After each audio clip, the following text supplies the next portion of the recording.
Thank you, ladies and gentlemen. Welcome to the parallel session of the Transforming ASEAN's Energy Landscape Through Digital Innovation. It is a great honor to serve as a Master of Ceremony for this evening, and my name is Aulia. I'm truly delighted to accompany you on this session.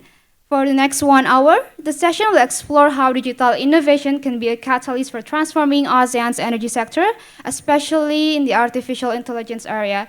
And we have now 4 honorable speakers here in front of me with extensive experts in the topic and diverse perspectives from think tanks and the government industry. And may I ask the technical team to also show the slides.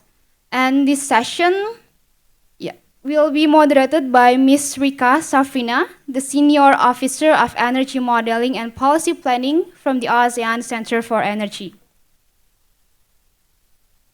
If you could go to the next slides, please. I would like to introduce the several speakers. And Ms. Rika Safrina, as the moderator, has an extensive expert because over the past 6 years at the ASEAN Center for Energy, she has led several research capacity building initiatives, including the 8th ASEAN Energy Outlook, a flagship publication that served as a key reference. And she completed a master's degree in science and technology policy at the University of Sussex, the United Kingdom, with her bachelor's degree in informatics engineering from Bandung Institute of Technology, Indonesia. And now, I would like to invite Ms. Rika to come to the stage. And please give a round of applause, everyone.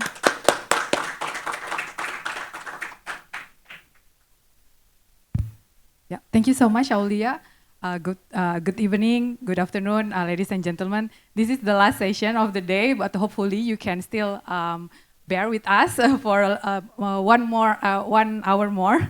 So here in this session, we will discuss on how digital innovation can support the energy transition in ASEAN, because as you know, digitalization can enable us to reduce more energy demand and also to integrate more variable renewable energy. So we will hear more details about that from our esteemed speakers today. So with me, we have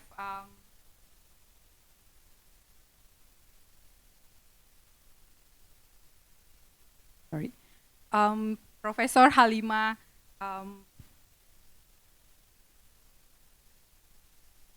Professor Dato, Dr. Halimah Badioze Zaman, Founding Director and Advisor of National Energy Center or NEC from University Tenaga Nasional UNITEN.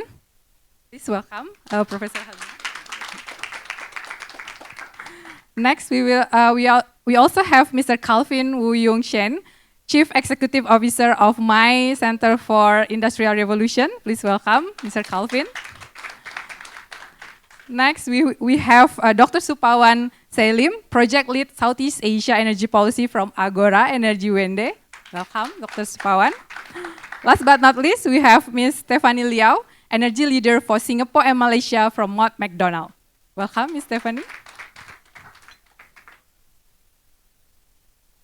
So yeah, as you know,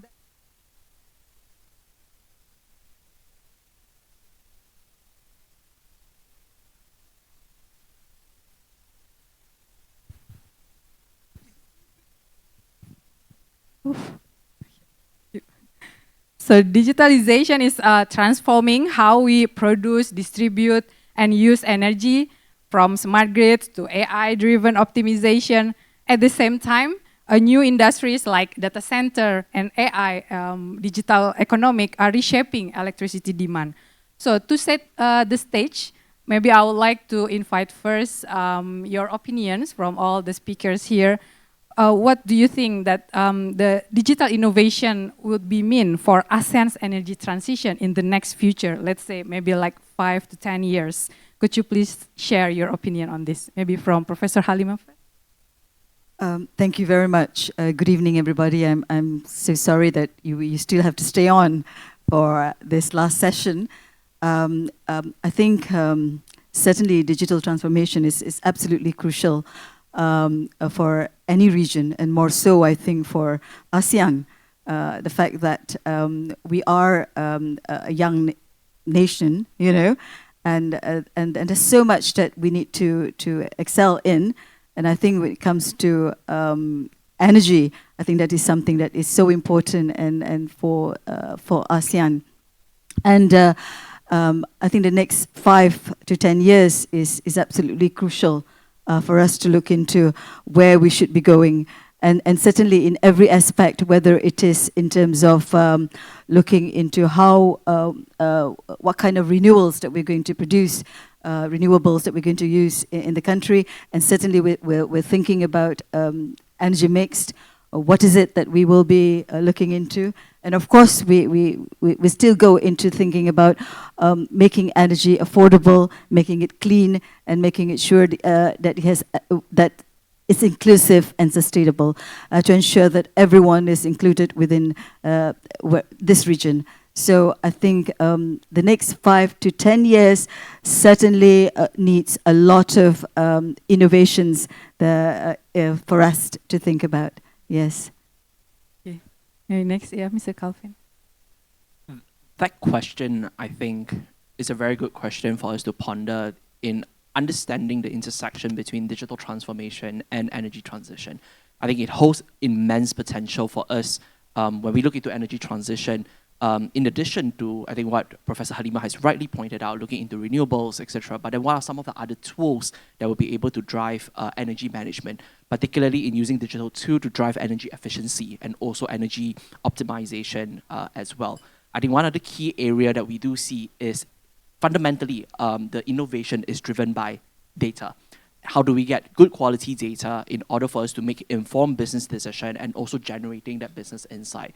I think this is where the digital innovation holds a lot of potential for in enabling and also supporting the energy transition journey in Malaysia and also in Southeast Asia as well. But I think different tools like AI, not only seeing it being applied in grid management, but then also at the firm level, how AI can be integrated in energy optimization and also in energy efficiency, driving down costs and also driving down in saving costs for firms, increasing profitability for firms to be able to invest in those tools, kind of building a strong business case in the investment into those tools, I think will be key for the next 5 to 10 years for the companies and also for the country to move towards that direction.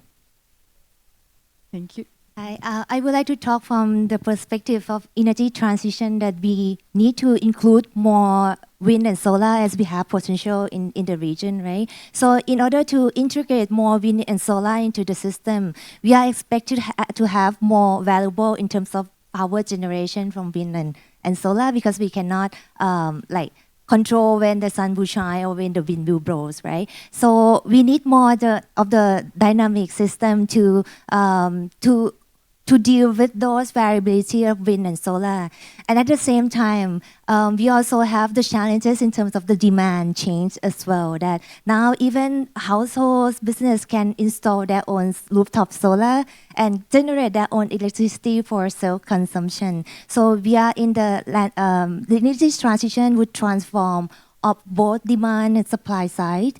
And digital innovations would be the key solutions as well to help the power system to integrate them, how to integrate them more reliably and cost effectively. Digital innovations would play a key role there. Good point. The next, Ms. Stefan. In terms of digital transformation, I think there's the top-down approach and also the bottom-up approach. And which approach are we looking at? Obviously, the top-down approach from organizations and looking at where they are on digital transformation. But the bottom-up approach would be potentially from the asset approach, which would be how can I use digital transformation, AI, data, and all the data that I have on these projects, and to have it scalability as well, and how we can put that together, and how we can do operationability, and how we can continue to use this so that we're more efficient. There's preventive maintenance being done, and so on. There's so many opportunities as we talk about this, and as we talk about whether you're from the bottom up and top down, I think different people has a lot of different opinions. Some said, yeah, we are there. Some said we are not there. But I think overall, there's still a lot to be done in the 5 to 10 years. And as fast as we can do it, the better it is. Yeah. All right. So yeah, we can hear already from the explanation, like for example, from Professor Halimah that even though we need to accelerate the digital innovation in the energy transition, we also still need to ensure the energy security, affordability, and sustainability. And also from Mr. Calvin, emphasizing on the energy efficiency in the energy demand side. And also from Dr. Supawan, how digitalization can help to integrate more variable renewable energy in the energy supply side. And also Ms. Stephanie pointing out about the top-down and bottom-up approach in implementing digital innovation, like in the operational level, in the asset management, and so on.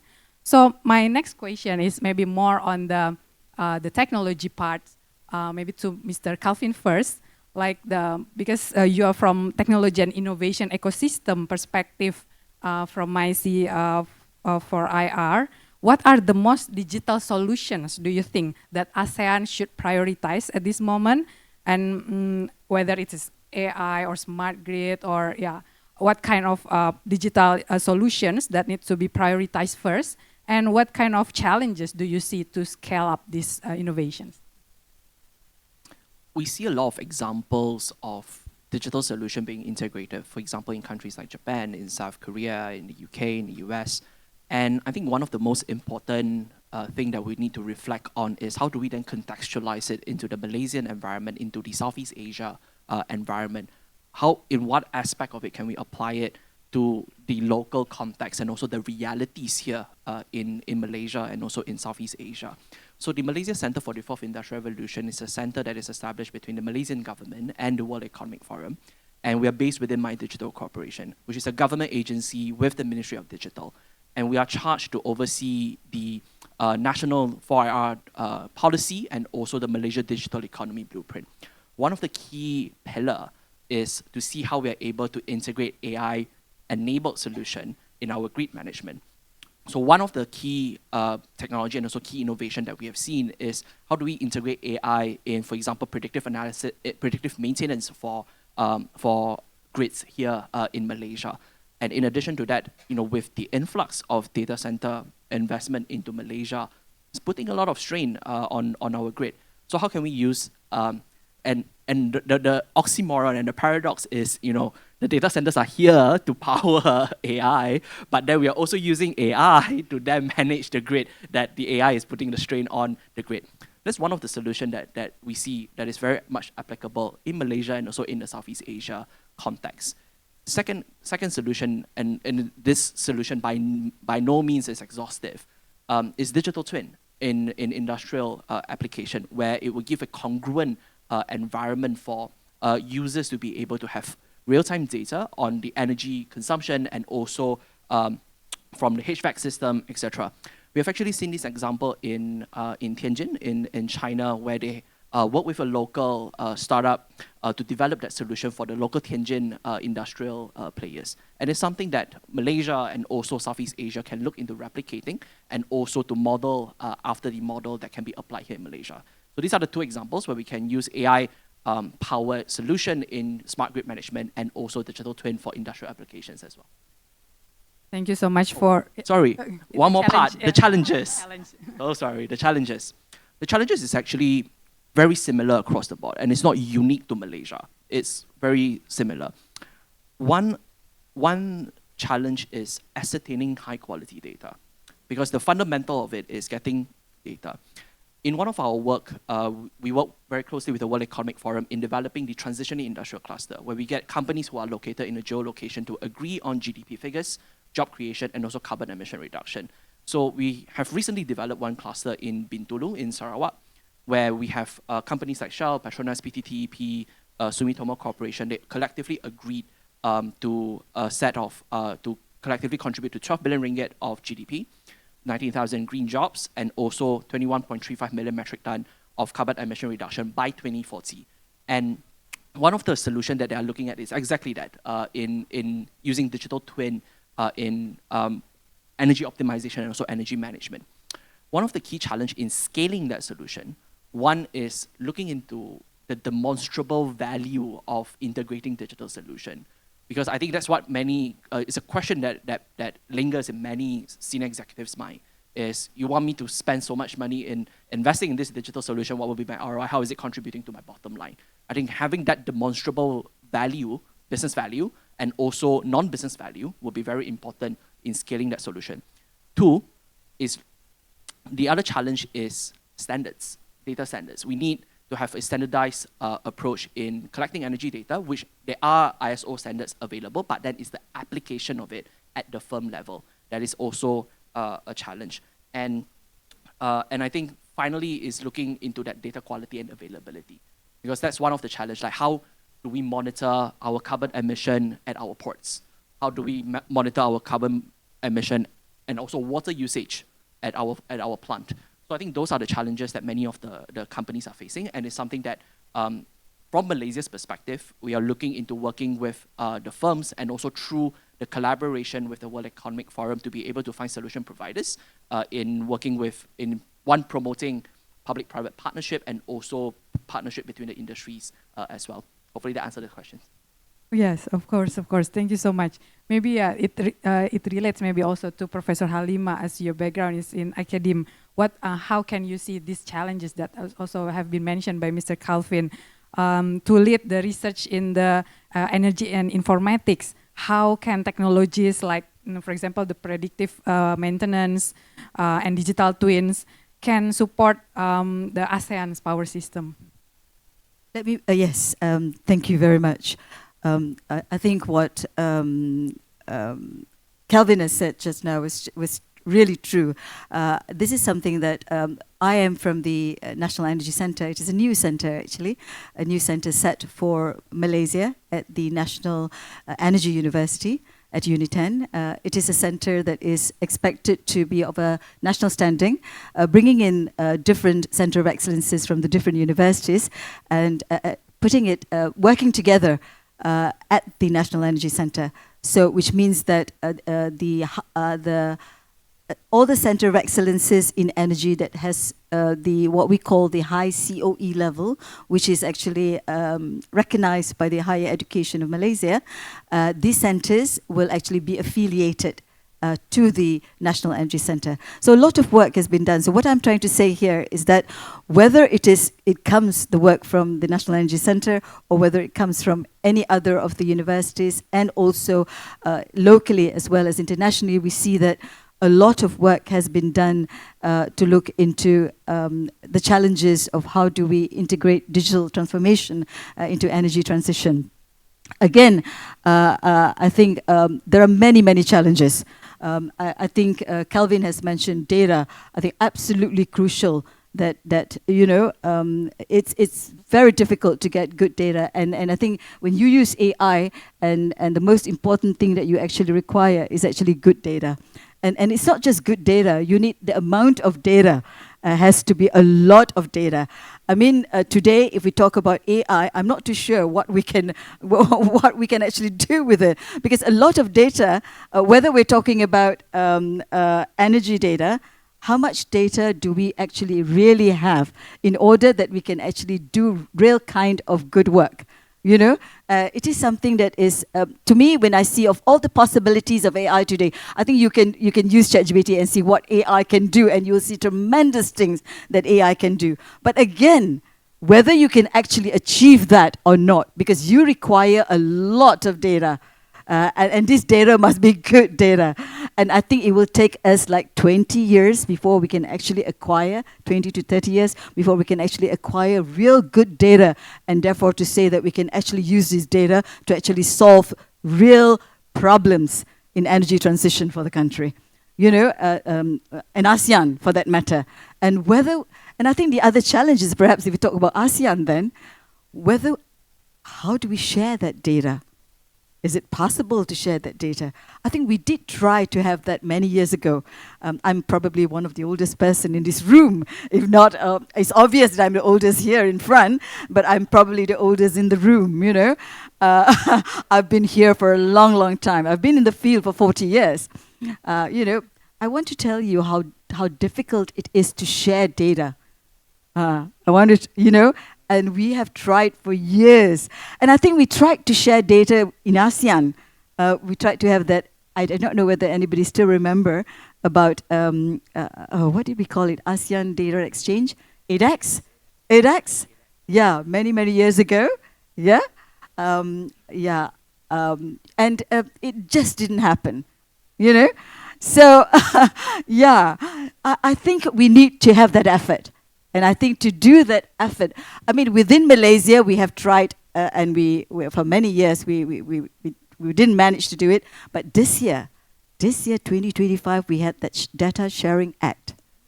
Yeah, Data Sharing Act in September this year. Now that's good news. And that is supposed to be data sharing within ministries. Not yet with private sectors, but within ministries. Now, even then, is there, it's good. But if I think, try, I'm from university, by right, I should be able to get the data, but I'm sure I will have to go through a lot of drawbacks, you know, in order to convince why I need that data, you know. So again, this is so important because AI needs data. The technology is there. I mean, I've been, you know, people think AI is here just now. No, I was studying about AI many Yoongs ago. Yeah? And I tell you, at UKM, I was in UKM for 4 decades. UKM, we started the BA in AI, Bachelor in AI, 25 years ago. You know? Of course, AI at that level, you know, at that point of time. And today, people are talking about starting big bachelors in AI again, you know, and to me, wow, it's going through all that process again for me, through that cycle, you know. So if we're talking about really using AI to solve problems in energy transition for ASEAN, then we do need to be very serious about data, you know. One is ensuring good quality data, because you cannot do anything without good data. And in order to get good data, of course, to do the cleansing and the rest of it, you need standards again. Yeah, data standards. Whatever that data is for, you know, we need standards. And it is so important that you have the right kind of standards that everyone can actually be agreeable to. And imagine we are going to cross border, yeah, within our ASEAN region. We're going to share that data. We're going to, you know, so we need to ensure that that data is actually suitable for all of us in this ASEAN nation. Again, if we want to do that, we have to talk about regulatory issues, policies, yeah? So I think that's absolutely crucial, you know, in order that we ensure that our regulations are similar, yeah? We have we have problems within the country. Now we're going to solve. How do we solve this? Yeah, across regions. Yeah. So I think there are many challenges. But having put up a very bleak picture, I think we have to be positive. Yeah, we have to be positive. I think because only positivity can bring us forward. I think you know, and I think certainly we have to work very hard at having, you know, joint standards. For instance, I think that is something that we need to do, sit down and look into how can we look into joint standards, joint committees, the sort of things, so that we can actually do this together. If we want to be serious about AI, adopting AI. I think we can talk about the technology, but adoption is something else. And this is something that we need to think about, yeah? I think I should stop there first. Thank you so much for highlighting the importance of data as an input for the AI technologies. And also, once the data has been inputted into the system, there is a possibility that the data is being hijacked. Maybe that is also, related to my next question, maybe to Dr. Supawan. What do you think the risk of cybersecurity in the power system, for example, when we integrate more digital innovation for more flexibility in having more solar and wind? Yeah, sure. So as we integrate more wind and solar into the system, as I mentioned, that there are actually plenty of solutions that we can integrate them more flexibly. And that's where digitalizations and smart grid related solutions come into play. So for example, we can also consider to enhance the grid and also existing operation by utilizing digitalization, having the real-time optimization of grid operation, having the better forecast, right, of the net loads and also the power flows, or even use analysis on the least cost dispatch modeling to ensure that we incorporate like the cost effectively use the power at the use the supply at the cheapest source, for example. And as well as from the demand side, that we are likely to see more roles of the use of Internet of Things like smart meters or sensor that would play the role in helping us obtain more real-time data. And also helping us to also, like the need for smart meters would also help us to determine the data on the bidirectional flow of power that I mentioned, that maybe we can also sell electricity to the grid as well. That's the new business model as well. So we're gonna see that we increase our reliance on digital infrastructure like Internet of Things, AI platform, or cloud-based systems. And as at the same time, the use of smart meters or EV charger would bring us to the new entry points of the cyber threats, right? And also the risk of data breach as well. So that's why cybersecurity is critical, and we need to embed that like at the very first in the planning stage.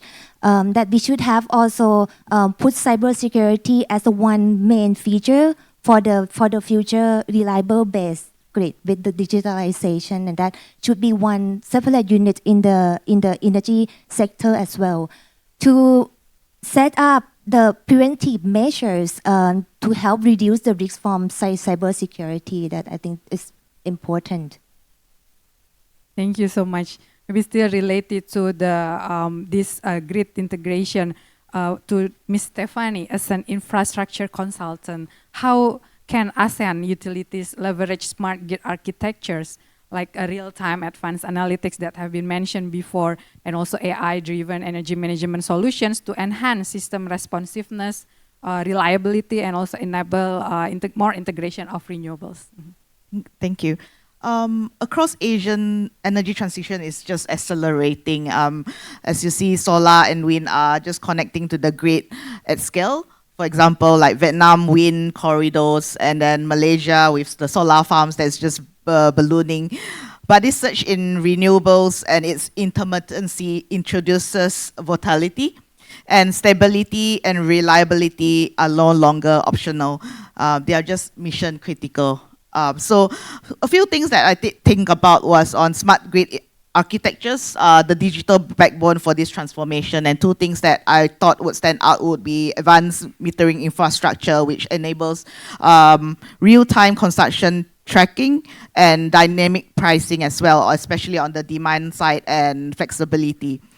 Utilities can continue to forecast a lot more accurately, detect outages instantly, and this is especially impactful for countries or urban centers like Jakarta and Manila, where peak demand management is very critical. As we talk about Asia, the other Asian thing is Asian power grid. I think we have talked about quite a lot in the last few days. Obviously, we want to talk about how this facilitate cross-border electricity trade, right? But allowing both countries to share renewable energy. But I think the critical question is using digital, and also the critical question that we have is cybersecurity, and how does it really, how are we going to look at it? Everybody wants to share. I think sharing is caring, but then, for example, like Laos has a lot of hydropower, and how they can complement solar variability in Thailand. And there's a lot of things here to think about beyond just, yes, I want to do it, but how can we do it together? I think that's the question. The other thing would be real-time advanced analytics, especially on preventive maintenance. So Mott MacDonald, we actually has teamed up with Above Surveying, where we enhance construction and operation using AI for improved efficiency. So this technology that we have been working on, we did employ AI-driven predictive analytics to anticipate maintenance requirements, minimizing downtime, and just prolonging some of this asset life on these solar plants. And the AI-driven energy management system that I talked about was more on, for example, in Singapore, AI has already been used on virtual power plants, aggregating rooftop solar and EVs into the dispatchable grid assets. This system now can just automatically reroute power and isolate faults as well and enhance resilience on the grid. So I think we can do a lot of things on just country itself, but also as Asian and as we continue to grow. And there's so many areas that we can leverage digital to enhance just the system grid and so that the grid will be reliable and stable for the future. And in a national perspective, but also in an Asian power grid, Asian perspective as well. There's so many things to think about. Right. Yeah, thank you so much for highlighting all the possibilities of technologies, digital technologies, especially in the supply and power systems. Maybe we've touched a little bit about the demand side. So now I would like to deep dive more details on the digitalization part in the demand side. Maybe to Mr. Calvin first. What do you think the role of digitalization, perhaps in the energy management systems, in the demand, in the consumption of industries or buildings that can enhance energy efficiency and reduce emissions, of course? Hello, yes, okay. The integration of technology is just step one. And I think that in and of itself has a lot of challenges like what we have just shared. And there are immense possibilities as well. I think Stephanie and the rest of the panelists has rightly pointed out the different applications as well. But then to truly enhance, to truly embrace and also capture the value generated from the integration is the intelligence that you generate from it, the insights and also the data. Having the data is only step one. Knowing how to use the data is step two. So I think that's where being able to use the data and making meaningful and informed decision is where you are able to capture the value. To answer your question about the benefits of it, I think number one is obviously in energy optimization. And when you are able to optimize energy, definitely contributing to the bottom line. And I think that's one of the key benefits. But then to be able to translate that meaningfully, like what Professor Halimah mentioned very rightly, is having the right quality of data and knowing how to use the data at the appropriate time and at the appropriate context. I think that's where we will really see the benefit being unleashed from the integration of that data. And we also see that benefit of digital tools, for example, like, the potential of it being integrated into, for example, in buildings, in industrial system as well. And this is where the tools are just the tools. For example, like a hammer, I can use it to, repair the window, I can use it to kill somebody, it's a tool. But then the outcome of it is up to the user. And this is where digital tool can be used in these different areas. The benefit of it really lies in the hand of the user. And some of the benefit that I can say, one, with those data, it will improve transparency of the energy life cycle. And this is where we're able, and also the usage of it as well. And we have seen real cases, for example, in Sarawak, where they're able to draw heat map of energy usage based on the energy consumption pattern of the industrial zones. For example, one zone A is consuming more energy compared to zone B, and then they are able to then balance it based on that because of the improved transparency. And this is one application that we see has immense impact because of the data that is being generated from there as well. The second example that we have also seen is actually from a cluster in Australia, where they are able to map out the energy consumption patterns of different industry players. And they are able to then channel and redirect the energy to the appropriate players at the appropriate time.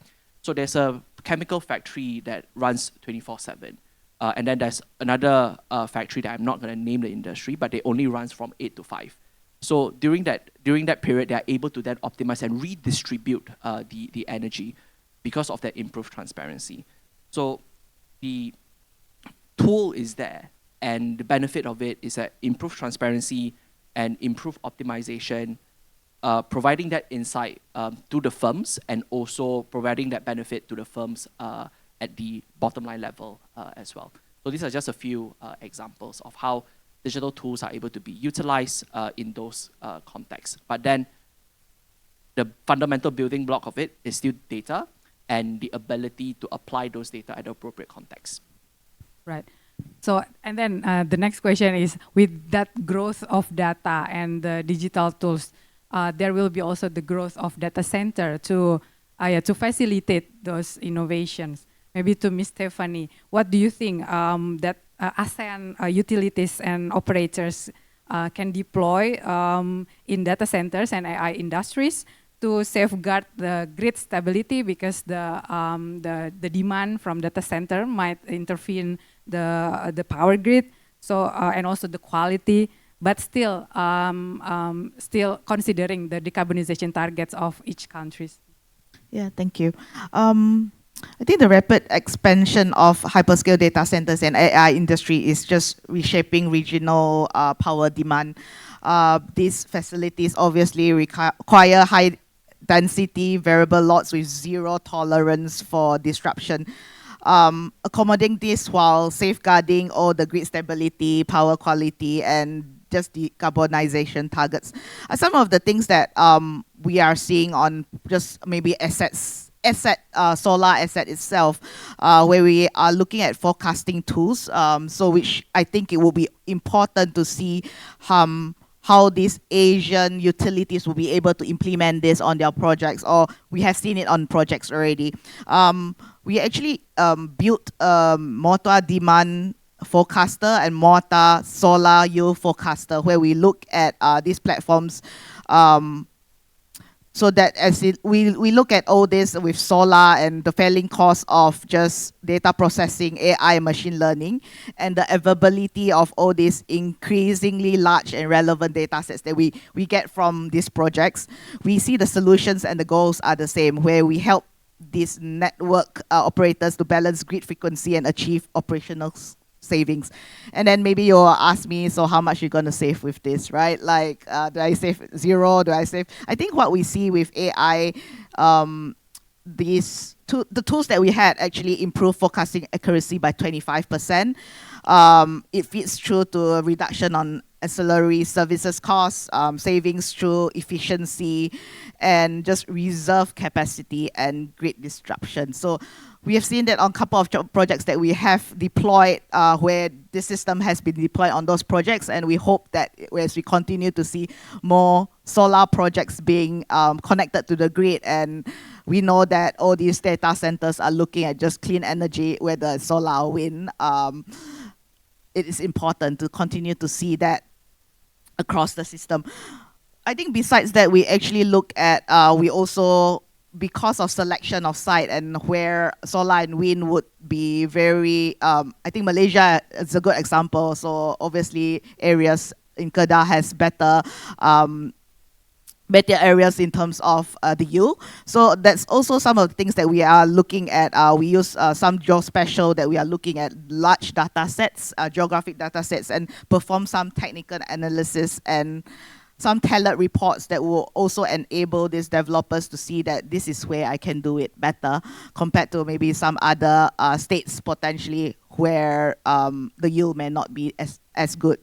So we have seen this across the employment of this AI has also enhanced some of this data analysis and allowed us to continue to have more informed decisions on some of the decisions we make on the project. And we believe that as we continue to implement small steps on things that we do on a daily basis, it will help our projects and help ourselves as well as consultants to be more efficient, but also providing data that could allow us to be better and allow us to employ and deploy this to better, bigger projects in the region. Yeah. Thanks for also highlighting some strategies to improve the data center sustainability. Maybe I would like also to ask the same question to Professor Halimah. What kind of strategies, other strategies to ensure that the growth of data center can be sustainable? Thank you. Now, if I look at data centers, I want to say that today we are in what we called the intelligence economy. We've passed the digital economy, actually. You know, we're moving into what we call intelligence economy. I think if you look into intelligence economy and compare it with the digital industrial economy before, yeah. So AI is just like your railway. Yeah, if railway and steam was the thing for the Industrial Revolution, today AI is the thing for this era. Yeah, this this intelligence economy. Therefore, if we're talking about strategies of how data, and in Malaysia today, if you look at the highest, well, we now contribute what ICT contribute about 25%. You know, when I was trying to predict for the country many years ago, I remember sitting in a room presenting to the Prime Minister, you know, at the NITC. At that time, we had the National IT Council. The first National IT Council was set up during Tun Mahathir's time, yeah, where we had 2 meetings every year, and he stuck to it, 2 meetings. The next Prime Minister, we didn't have any meeting. And then the next Prime Minister after that, Najib, he promised us 2 meetings every year. We had 1, the whole of his term, 1. But I remember the important things that we discussed there, you know, how important it is. One of the things we were predicting, at that time we were just about 10%, you know, and we were predicting that it would be 17 in 2021, and then 2023 lah, 2025, you know, and now we have exceeded it, you know. So this is exciting. I mean, this is good for us. But if you check the contribution of ICT to the country in terms of GDP, of this 25%, where do you think it comes from? 3/4 of it comes from data centers today. Yeah? So you see how much data centers have become so important. And I think because of Malaysia's situation, because of the fact that it has a lot of space, it has a lot of land, yeah, and the fact that it also has a lot of water, yeah, so it is the right choice. So everyone's coming here. Yes, we welcome, because this will increase our GDP, this will increase our economy, which is a good thing for the country. But at the same time, we've seen the strains that it could have on us, yeah? And therefore, there has to be a balance, I think, yeah? There has to be a balance. And therefore, again, we can use this technology, this AI. But again, the paradox, as we say, yeah? AI can actually help us in terms of how can we ensure that we can have the right kind of cooling systems, yeah? What type of cooling systems that we have to help the data centers in order that we can think of new ways of how we can cool the systems, yeah? And perhaps how can we use energy efficient saving and make sure that we're using less energy in the data centers that we have created. I think these are the kind of innovations that we're looking for, you know? And these are the kind of things that I think that research today must take place, you know, to ensure that we can ensure that there is sustainability for data centers in the region. It is crucial. It is important. Data centers are important if we say we want to do what we want to do in terms of using data to solve our problems. We need the data centers, whether we like it or not, you know, in order that we can save. But of course, there is that paradox. You are young people here. You know, I'm not sure whether I will be able to see, you know, at 70. Yeah, yes. I've gone through 40 years, you know, looking at where it should be, where things should be. But I'm glad that I'm still here because I'm in computer science and AI is my area, you know, and I've been there for a long, long time.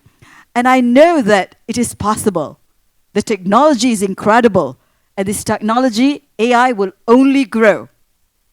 We are moving to agentic. This is a very interesting area. I mean, at my time, we were talking about rule-based. We're looking into how we need rules to make the systems, expert systems, intelligent enough to make decisions for us, you know? And then we came to a stage where we use machine learning, you know, to learn and reason, you know? And then now we're using deep learning. We're using a lot of other things to ensure that, you know, the technology becomes much more intelligent. At one point of time, one Nobel Prize winner, John Ness, a friend of mine, you know, and he says that there's no possibility that AI will ever take over the human. You know? Never. Because he's an expert in DNA. And the interesting thing about the DNA that was created by us, by the Almighty for us, it is so intelligent that every day your cell is evolving. Yeah? Your cell evolves every second, every moment is evolving and is intelligent, and it links the brain and the emotions. And how can that machine ever be that? He says. But last year, you had Gottfried Hitten, the first computer scientist to win a Nobel Prize. That has never happened. Because Nobel Prize winners are always from fundamental sciences.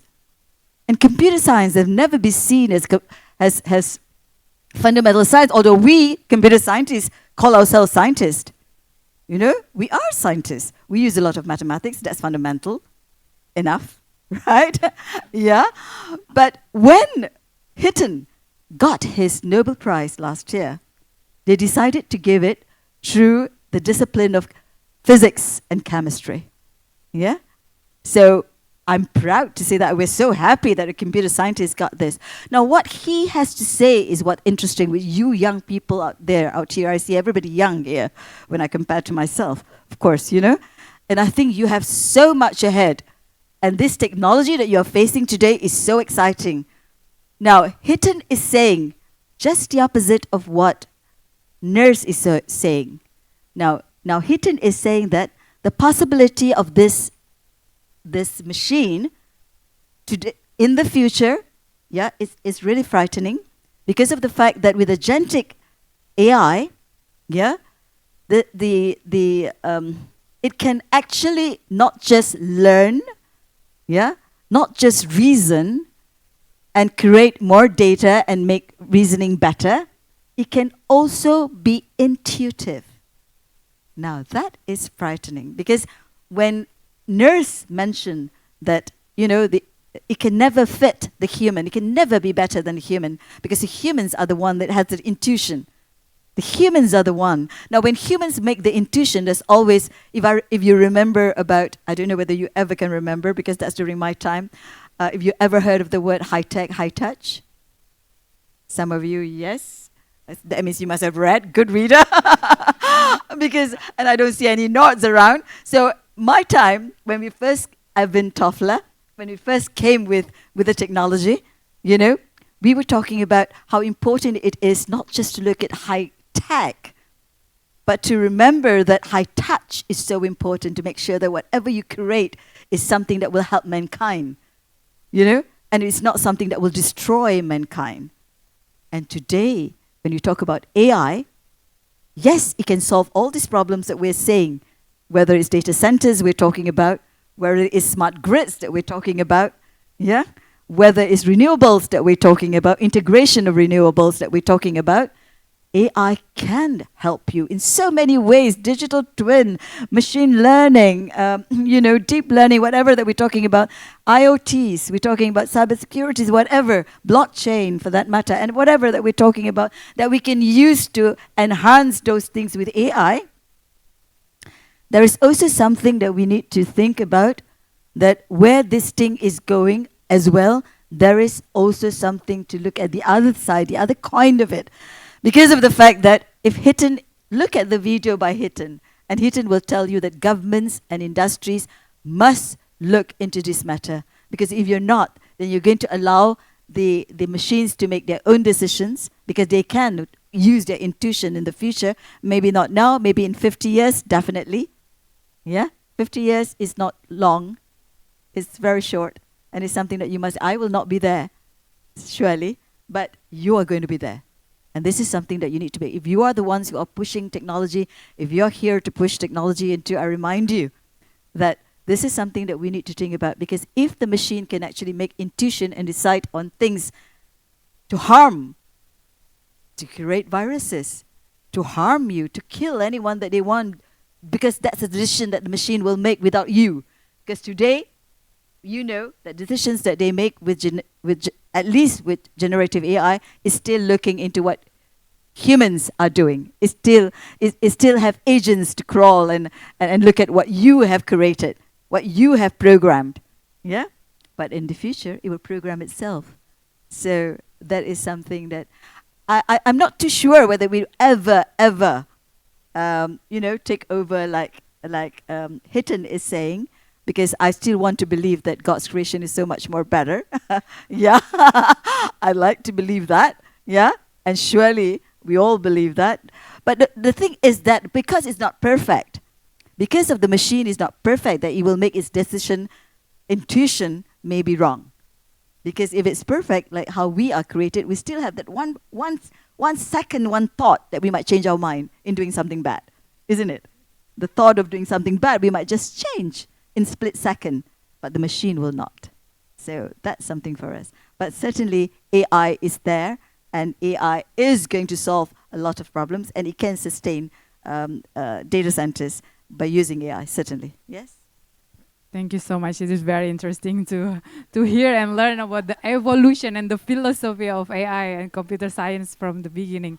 So yeah, due to the limited time, maybe I would like to invite all the panelists here to speak or present like maybe 2 or 3 sentences about like the way forward or key action to take by the policymakers or industries in the region, how to accelerate the sustainable digital innovation to, of course, to support energy transition. Maybe first to Dr. Supawan.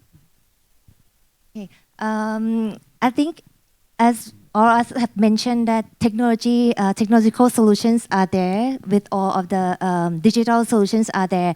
I think it's also important for the policy law that we also need to align policy incentives, regulations, and market design to enable those digital solutions and enable new business models that allow these technology to play the role. In particular, I think we have the huge potential of the demand response and demand side management that digitalization could help strengthen the benefit from the demand side management, like the use of smart meters, smart application where we can analyze energy consumption patterns, and also can use it for users to change their behavior in the way that it also good for the grid.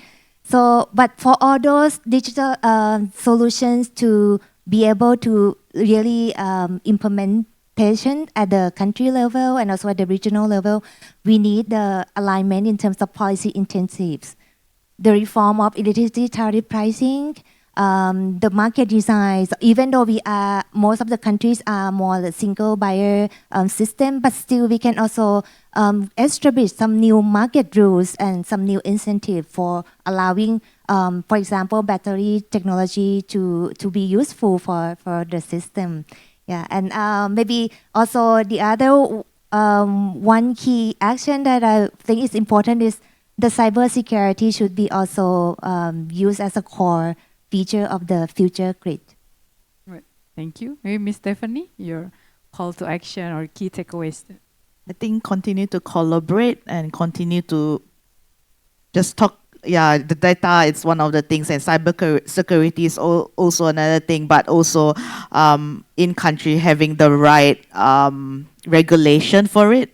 But in ASEAN itself, collaborating together to have an integrated regulation would also be great, because then it will allow transfer of data and bigger information and scalability to be occurring across different countries. Yeah. Right. Thank you. Mr. Calvin? I would like to echo on to what Safrina has mentioned. I think partnership is really important, and I think ASEAN and also through ASEAN Center for Energy and also other multi-stakeholder platform like the Malaysia Center for the Fourth Industrial Revolution is important in driving those kind of partnership and driving that conversation on the intersection between digital transformation and also energy transition. And I think this is where we need to take this, when we think about energy transition, we can think about it holistically and also to identify what are some of the other dots that we're able to connect that will enable the energy transition goal that we aspire to achieve. Thank you. I think I just want to end by saying any energy systems are only as good as the people that runs it, right? So therefore, I think capacity building. I want to end with capacity building. I think we talked so much about the technology. We talked about so much about the different types of technology. I think I must end with the people. I think it's so important that you have the right kind of skills, the right kind of talents, and it's not just for the current people who are handling the technology, but for future. Yeah, we also want to talk about future workforce. I think it's so important that new jobs will be created, new types of positions will be created, and this is something that we need to think. And therefore, we then have to think about curriculum and the need for ASEAN to actually work together jointly to look into the different, different areas. There are core areas that needs to be looked at, and of course, there are also some other cross-disciplinary areas that needs to be looked into in order that you really create a good clusters of people, that will really move ASEAN. I think for ASEAN to move forward, you must have the right kind of people. With that, thank you very much. Thank you very much for this insightful discussion. Please give a round of applause for all our esteemed panelists here. So yeah, with that, I conclude this session today. Thank you very much for joining.